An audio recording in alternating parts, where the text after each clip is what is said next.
Prinsip ketujuh Pak, barang, jasa, input, faktor produksi, proses produksi, sistem distribusi, semuanya harus halal. Ini saya kira udah jelas ya Pak ya. Ya. Halal itu tidak hanya produk. Halal itu Proses. 5 stages of production. Ya, input, mencari input, cara mencari input, proses produksi, output, dan metode distribusi, channel distribusi. Ini 5-nya harus halal. Saya ulangi Pak ya. Inputnya itu harus halal. Jadi berarti Cara mencari input. ya, enggak boleh nyolong. Nggak boleh nyolong. Ya, contoh gampangnya lah. Mengelolanya. Proses produksi. Ya, proses produksi. Ya. Kemudian Kemudian output, kemudian distribusi. ya biasanya Pak, kalau output ini selalu mengikuti cara produksi Pak. Ya. Cara produksinya benar, biasanya outputnya benar. Nah, bukan hanya benar, tapi halal. Halal ya. Ya. Tidak dicampur dengan zat yang haram. Nah, itu kan ya. ini kan di sini. Ya. Oke. Atau dengan cara yang kurang ajar. Dapat terjadi ininya haram, cara produksinya haram, produknya halal. Saya memproduksi barang dengan mencuri listrik PLN. Itu kan masih proses. Ya proses, itu proses. Ya. Barangnya tahu, Ya. gitu ya. Tapi itu menjadi haram ya karena caranya. Menjadi haram bagi produsen, tidak bagi konsumen. Oh, jadi kan konsumen nggak tahu gitu ya. Maka itu 5 stages of production itu ya, yang 5 tadi itu harus halal hanya bagi produsen. Bagi konsumen cuma 1, produknya itu saja. Akhirnya ya. Ya, dari secara zatnya saja ya. Ya. Tapi kalau konsumennya tahu bahwa itu nggak halal. Ya terang aja. Sama boleh tidak kan? bolehnya iya. Tapi konsumen hanya melihat tahu. Ya sudah, beli aja. Dianggap sudah halal gitu Ya ya. halal memang. Ya enggak, maksudnya proses produknya dianggap sudah halal Oleh konsumen. oleh konsumen. Oh iya. Seperti Anda makan soto ayam misalnya. Ya. Anda tidak pernah bertanya, Pak ini ayamnya disembelih atau bunuh diri? Bunuh diri. Iya. Nah, mungkin kan ada ayam pacarnya direbut oleh ayam lain, dia bunuh diri masuk sumur gitu. Ya. Terus habis itu langsung dikuliti gitu. Iya. Jadi halal ini, nah mungkin Pak Herman bisa membedakan Pak. Halal, kemudian ada istilah juga dalam Islam itu thayyib. So what do you think? Baik. Thayyib baik. Ya baik. Apanya yang baik? Materialnya. Apa baik itu? Ya baik itu boleh dimakan. No. Nggak, artinya saya membedakan begini Pak. Saya membedakan gini, kalau biasanya yang thayyib itu Pak ya, artinya baik ini ya. Baik ini belum tentu bisa digeneralisasi untuk banyak orang. Ya, misalnya anak kecil itu kan masa pertumbuhan. Yang dibutuhkan, nutrisi yang dibutuhkan itu kadang beda dengan nutrisi yang dibutuhkan oleh orang dewasa. Ya. Nah sehingga benda itu bagi benda yang sama bagi anak itu penting tapi tidak untuk orang dewasa. Nah jadi bisa jadi baiknya itu untuk anak itu tapi benda yang sama untuk orang tua itu tidak baik. Ya itu subjektif ya. Oh iya misalnya lemak gaji ya. Itu kan harus saya bahwa tidak hanya subjektif baik itu. Ada yang objektif dan ada itu objektif Pak. Itu secara kedokteran itu bisa di nutrisi. Itu hanya berlaku buat dia, tidak berlaku untuk saya. Maksudnya? Jadi kalau gula itu tidak bagus untuk orang diabetes, tapi bagus buat saya yang tidak diabetes. Oh iya. Ya subjektif. Enggak menurut saya Pak. No, the science itself is objective. Ya, tapi the usage is subjective. Iya, Spiderman tidak kena, ya maka boleh. Boleh. Lah makanya itu objektif secara kedokteran. Boleh boleh bagi saya, tidak boleh bagi dia. Iya. Itu ya. Iya, karena secara kedokteran mengatakan bahwa bapak sehat. Maka itu secara keilmuan objektif, tapi secara penggunaan subjektif. Subjektif. Ya, saya makan dia tidak. Kata saya itu baik, kata dia tidak baik. Gitu. Apakah? Iya. Tapi sebetulnya ya di mana-mana ya hanya itu orang mengatakan tentang hal thayyib. No. Kita tafsir itu, masya Allah. Kalau kita thayyib itu Allah tuh cuma ngomong wakulu mimma razaqakumullah halalan thayyiban. Ya. Halalan thayyiban, makanlah yang halal dan thayyib. Ya, yang paling halal thayyib apa? ayam bakar wong Solo. Ada tulisannya. Baik. Tapi apakah toyib itu? Ya, Masya Allah. Kalau Anda tahu, ya, toyib itu harus toyib secara Keseluruhan. ekonomi, secara politik, secara militer, secara hukum, secara sosial. Wah, itu kita nggak sampai ke sana. Dalam prakteknya kan kita nggak sampai ke sana mikirnya, Pak. Oh, sama prakteknya nanti sebentar lagi. Ya, tapi makna. Kita boikot produk Israel itu kenapa? Halal semua itu. Nih, Ya, karena secara politik. Itu toyib secara politik. Toyib secara politik. Ya, itu. Toyib secara ekonomi. Terus itu urusannya orang ahli-ahli itu. Saya tidak bisa terangkan banyak-banyak. Tapi yang praktis sekarang, toyib itu 5. 1, tidak membahayakan diri sendiri. Artinya secara kesehatan. Ya, kesehatan. Ya. Nomor 2, memenuhi selera. Taste. Ya. Barang halal kelihatannya menjijikkan. Ya. Ya, itu menjadi tidak toyib. Kita makan tidak penuh rasa syukur. Ya. Ya. Psikologis kita juga sudah berubah. Kacau, gitu ya. Tidak toyib jadinya. Tidak toyib. Nomor 3, tidak toyib itu artinya dapat menimbulkan penyakit hati. Penyakit hati yang muncul dengan konsumsi itu 4, yaitu boros, kikir, sombong, takabur. Pamer. Jadi artinya kita membeli sesuatu yang untuk Karena sombong. Gitu. Nggak toyib jadinya. Ada Pak Momi jalan situ, saya enggak lapar, belok ke restoran. Supaya saya dibilang mampu di restoran mewah. Oh. Pembentukan image yang salah gitu ya. Iya, itu penyakit reputasi. hati. Oh, oke. Pamer atau sombong. Itu. Ya, maka itu Nabi itu mengatakan pamer itu semua ada yang dibolehkan nggak Pak? Pamer karena dulu saya masih ingat waktu ada seseorang yang bayar zakat dan sebagainya. Kalau dalam rangka riya itu tentu tidak ini. Tapi dalam rangka mendorong orang lain supaya berzakat. 270. Itu kan harus dipamerkan. Ya, Al-Baqarah 270. Intu betul sadaqati fa ni'ma hiya wa intu tukfu wa tu'al fuqara fa khairul lakum. Kalau kau tunjukkan sedekahmu itu baik. Tetapi kalau kamu sembunyikan dan kamu berikan orang miskin, fa khairul lakum, itu lebih baik lagi. Jadi sudah baik gitu ya. Ya, baik. Kalau bersih dari penyakit hati. Kalau ini yang susah ini, Pak. Iya. Menjaga hati. Ya, memang. Menjaga hati supaya tidak ini ya. Sampai Ustadz Agim itu repot-repot mengarang lagu. Apa itu? Jagalah hati. Iya, betul. Jangan kau kotori itu. Karena memang luar biasa. Ya. Susahnya menjaga hati gitu ya. Oke. Ya. Oke, itu yang ini ya. Lanjut. Nomor 8 ini. Tidak ada intervensi harga kecuali karena adanya kegagalan pasar maupun kecurangan. Ya, jadi gini.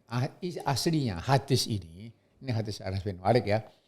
Wala siru ala ahdi Rasulillah sallallahu alaihi wasallam faqala an-nasu wala siru ya Rasulullah fasa'ir lana. Qala innallaha wal musa'ir dan seterusnya. Ya. Harga-harga naik. Hadis ini menjadi senjatanya Pak Ugi Soeharto. Ya, bahwa pemakaian dinar dirham itu tidak kebal inflasi. Ini ada inflasi. Ketika sedang digunakan dirham dan dinar. Naik. Oh. Oke, terus kan Pak? Ya. Maka itu dalam pertemuan kemarin yang sayang sekali saya tidak bisa ikuti. Yang intellectual discourse itu. Ya, yang antara dia dengan Maidin Mira. Oh ya, saya ada videonya ini. Sudah disiapkan. Enggak, saya kalau videonya enggak puas. Saya sudah tahu isinya. Walaupun tidak ikut. Tapi saya ingin datang menyumbangkan pikiran. Iya. Saya ada di belakang Pak Ugi. Kalau saya ada gitu misalnya, saya akan Pak Ugi itu memberi saya 2 senjata yang luar biasa. Luar biasa ya. Tidak ada apa-apanya uang dinar dirham itu. Karena 1, dia tidak kebal riba, 2, tidak kebal inflasi. Iya. Maka itu. Artinya masih bisa riba itu ada ketika kemudian pakai dinar dirham. Ya dipaksakan saja. Inflasi. Ini hadis inflasi. Karena inflasi itu kan bisa berdasarkan, kan kita belajar ada ya cost push dan sebagainya gitu. Inflasi kan. Inflasi itu bukan tergantung pada bahan pembuat uang itu, tapi pada how to manage the money. Iya betul. Iya. Maka itu uang itu dibuat dengan kertas atau kerikil atau emas sama saja. Kalau manajemennya kacau, Inflasi atau deflasi? Nah, iya. Nah, ini panjang, Pak. Ya, sekali, Panjang. ya. Tapi Nabi sih mengatakan no intervention. No into market ya. Ya. No price intervention. Tidak ada campur tangan negara dalam penetapan harga. Ya. Ya. Berarti sebetulnya dari sini itu kan sebenarnya kelihatan juga bahwa Islam itu pro market gitu kan, Pak ya. Oh ya. Ya, karena Timur Quran seorang Timur Quran, ya. Quran ya. Quran ya. Timur Quran Ya. yang sangat Kritik, terhadap ekonomi Islam. kritis ya, kritis. Dia mengatakan bahwa Islamic economics is the most free economics. Most free ya. Sangat bebas Ya, gitu ya. ya. Ya asal tadi itu ya nggak ada riba, nggak ada Oh apa iya. dan sebagainya. Enggak, ini yang dibicarakan hanya ini mekanisme pasar. Oh, mekanisme pasar. Hanya dari mekanisme pasar pembentukan harga. Ya. Maka ekonomi Islam tidak ada tandingannya. Barat aja kalah, free-nya itu. Apa yang kemudian ada di Islam dan tidak ada di Barat ketika dia mengatakan bahwa Islam itu lebih free market Karena di oriented? Barat itu kalau kita bicara kapitalisme murni ya, Ya. murni loh ya, dagang narkoba itu boleh.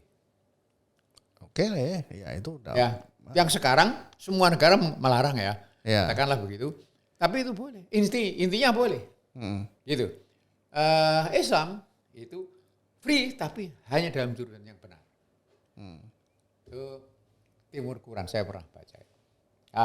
Nah, Rasulullah mengatakan harga naik Nabi, tolong tetapkanlah untuk kami. Kata Nabi bilang, Allah yang menetapkan harga, not me.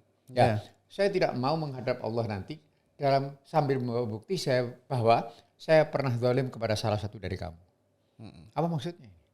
Kalau Nabi bilang starting from tomorrow, ya the price of dates harga kurma sekian, misalnya 1 dinar gitu misalnya, ya ditetapkan Nabi mampukah? Mampu. Ya, Nabi itu kan Ya, mampu pasti. sangat mampu, dia itu kepala negara Regulator ya. dan sangat memegang hati manusia sudah. Orang tinggal tunduk aja Rasulullah. Ya, itu mampu. Tapi Nabi mengatakan kalau saya lakukan, saya akan zalim kepada produsen. Iya. Ini Pak Ses pernah bertanya kepada saya, lama berdebat tentang hadis ini. Mas, ini apa ora oleh? Gitu kayak. Kalau subsidi, oleh ora? Kersane pun kata putih bro. Ini nggak ngerti Pak orang dari Biar belajar. Ya. Maunya gimana bro? Ya. Kan Kanjeng Nabi enggak mau nih intervensi harga. Menurut hadis itu. ya. Enggak mau. Ya. Karena padahal masyarakat sudah menjerit. Harga terlalu tinggi. Gimana? Kalau pemerintah memberi subsidi boleh enggak? Nah oleh dalilin di. Ya bingung tuh saya.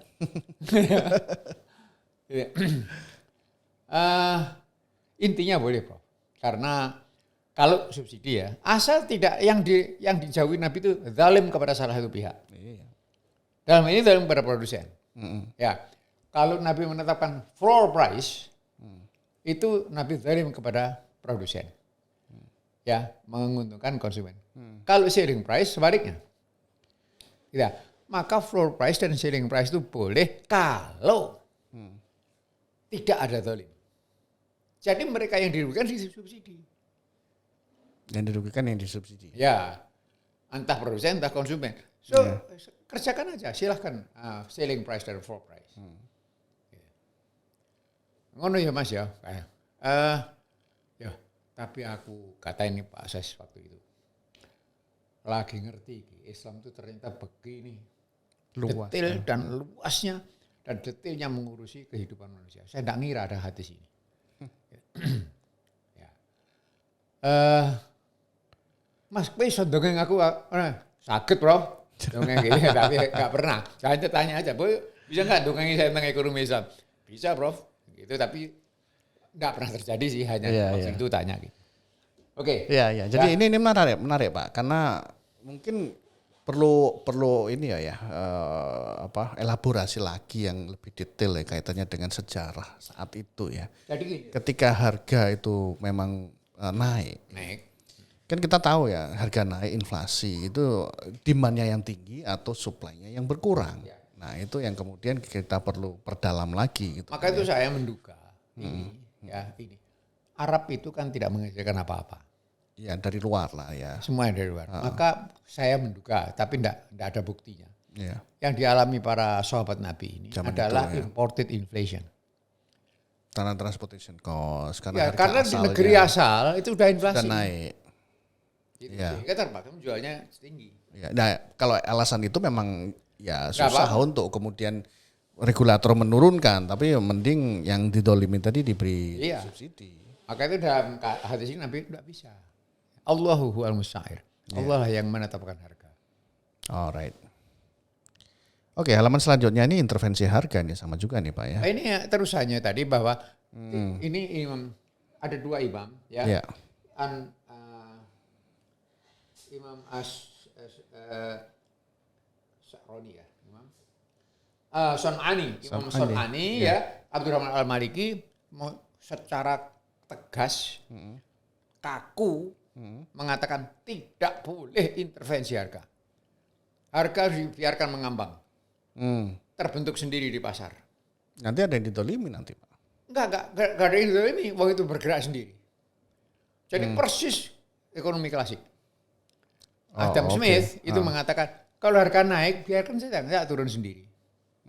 Ya, kalau naik ya, terus nggak laku turun sendiri. Ya, gitu katanya.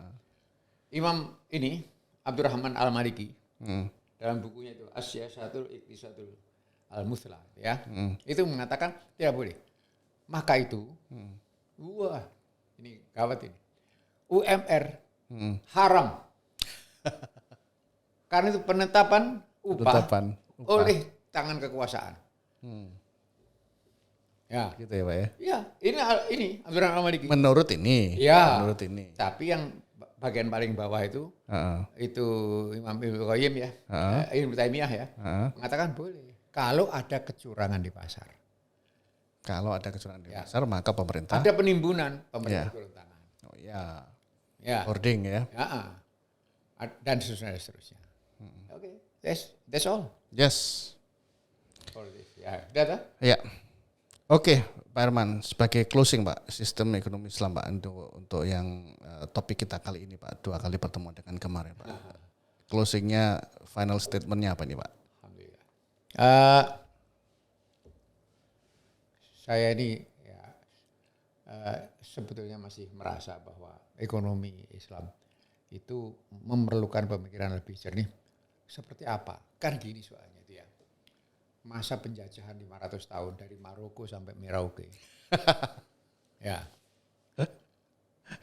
Ya. Itu menghentikan pemikiran ekonomi Islam.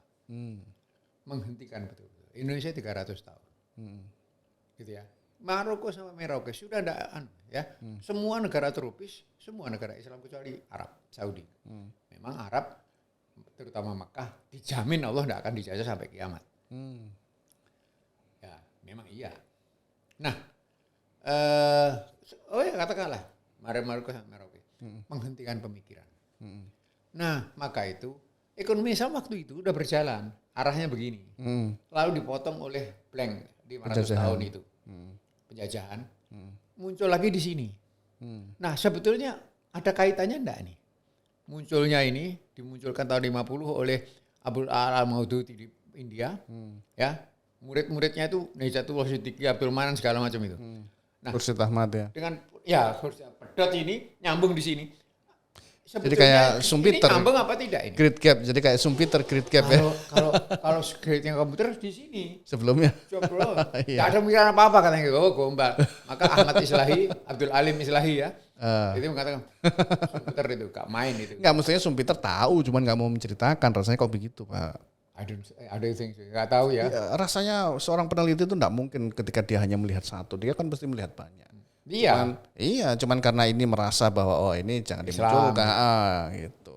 Semacam PKI itu. Partai Komunis Inggris maksudnya begitu. Ya. Di Saudi Arabia itu kan nggak ada PKI. Nggak ada ya? PKA yang ada. Apa itu? Partai Komunis Arab.